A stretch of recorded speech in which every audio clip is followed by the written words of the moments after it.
What's going on, everybody? Welcome to Cafe and Views. Today we went to Madison and Park and got the Rose Latte. So the coffee shop, it's pretty dope. It's the only coffee shop that really gave me that New York City type of feel. When you first walk in, there's a lot of seating. The menu is also pretty extensive. The outside of the coffee shop, it was on a pretty busy street in West Hollywood, so it's pretty hard to miss. Overall, it just gave that kind of warming vibe that you want to go to the coffee shop and actually sit down and enjoy your coffee. It's not a quick run and gun coffee shop where you get the coffee and then you just head out and go about your day. You're gonna want to stay there, go on your laptop, have a phone call, whatever, being there and drinking the coffee and just having that nice feeling to it. We're gonna be talking about acidity. It's giving me kind of like a lemon sour vibe to it. It's not giving me a sweetness at any point. It's maintaining that sour note from the moment you drink it to the moment you swallow it. I'm sure the rose has a big part in terms of making the coffee as sour as it is. Although the coffee is sour, it's not super sour. I would put it maybe one notch above being in the middle point. You could tell it's a coffee that was made simply, but just included milk and rose to make it more complex. When you first drink it, it's lively, and then when you start swallowing it or having it in your mouth, it's more mellow.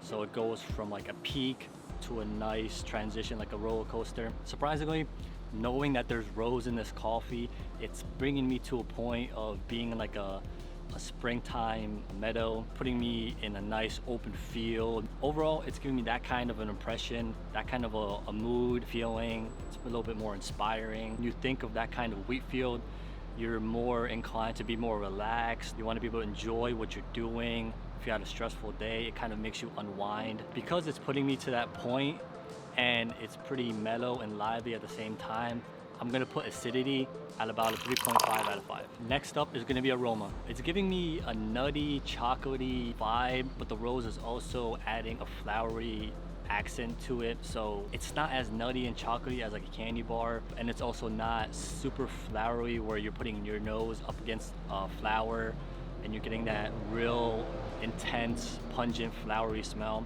It's all kind of subdued and limited. It's pretty pleasant, but it's not to the point where it's making me go in for more, where my nose is glued to the coffee. It's giving a nice smell, so that definitely helps when you're drinking it. But overall, it's not a sweet coffee, so it's not gonna have a super intense aroma. But the smell is good. When you're smelling it, it's still warming, it's still welcoming, it's still nice. It doesn't have that huge attraction point. When I'm smelling it, I am getting a simply made coffee. It is just the ground coffee beans with the almond milk and then a little bit of rose on top to give it that impression, to change the look of the coffee, to add a little bit of spice to it. This is their signature coffee, I can see why. So having this coffee with how the shop looks inside, how the shop looks outside, those two go hand in hand. They complement each other real well. I can see why somebody would want to drink this coffee at the coffee shop and just relax and unwind and just have a nice simple coffee that they could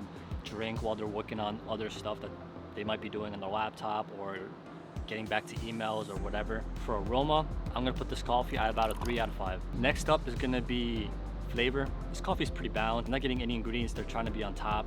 They're all perfectly balanced together. Nothing is subdued. You can still taste everything that went into this coffee, but it's all at a nice even playing field. The rose in the coffee is not prominent. The almond milk isn't as strong. You don't get that kind of milky vibe from it. The coffee is also subdued.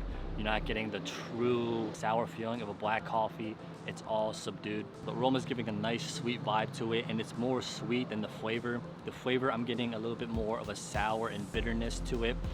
The aroma, I'm getting a nice even playing field with a strong hint of sugar and sweetness. Comparing it to normal coffees that are not as complex, this coffee is not forgettable. I wouldn't forget it just because it has the roses on top as well, and it's from like a really nice established coffee shop. Just that is gonna make me remember the coffee, remember the name, the Rose Latte, and if I'm around that area, I'm most likely gonna pick this coffee up again. Even though the coffee is not as sweet as I would want it to be, it's nice and subdued. It's a nice coffee to just enjoy when you're just relaxing and just trying to unwind and look at the sights. I could taste the rose. With this coffee, there's a lot of broken up rose bits. So as you're drinking the coffee, you might get some of that rose in your mouth. Obviously rose is edible, so you can choose to just eat it, or you can do whatever you want to it. You can make a conscious choice not to get any of the rose included in it. But for me personally, I think the texture of the rose adds to the texture of the coffee. You're not just getting just a simple texture from the coffee, you're getting that plus the actual rose. For flavor, I'm gonna put this coffee at about a 3.5 out of 5. So let's talk about body. I'm getting more of a water consistency in my mouth. There's no volume to it, there's no real weight. It just kind of glides off your tongue and just goes down your mouth. It doesn't stick around for a long time. It doesn't rest on the tongue as much as a soda or a milkshake coffee would. The water consistency is still pleasant, it's still enjoyable. Obviously with the rose, it provides more texture to the coffee. Because the coffee has a water feel to it, having the rose added to it gives more of a complex texture. For body, I'm gonna put this coffee at about a 3 out of 5. We're gonna be talking about sweetness, but this coffee is not as sweet as other coffees that may have caramel, may have added sugars or vanilla and ingredients like that. This coffee has 3 or 4 ingredients, and it's not trying to be loud, it's not trying to be noticed. It's just a toned down coffee that has a little bit of sweetness and a little bit of sourness to it. For sweetness, I'm gonna put this coffee at about a 2.5 out of 5. Next up is Aftertaste. A lot of simple coffees that are bitter leave your mouth dry, but this coffee kind of enhances your mood and gives you more of a wet mouth feeling. It does stick around on your cheeks for a little bit. It's just in your mouth and then it goes away. It's smooth, but it's also tamed where it's not sweet, but it's not super sour. It does dissipate quickly. There's not really any ingredients that stick around. The rose doesn't stick around. Even when you get the little bits in your mouth, you're not getting a strong rose taste. The coffee extracts the rose flavor and puts it into the overall taste of the coffee. You're not really getting a prominent rose taste when the rose is just in your mouth. In the beginning, the coffee is not really attracting. It doesn't really want you to just keep going in. But as you're drinking it, your mouth and your body is starting to get used to it more and more.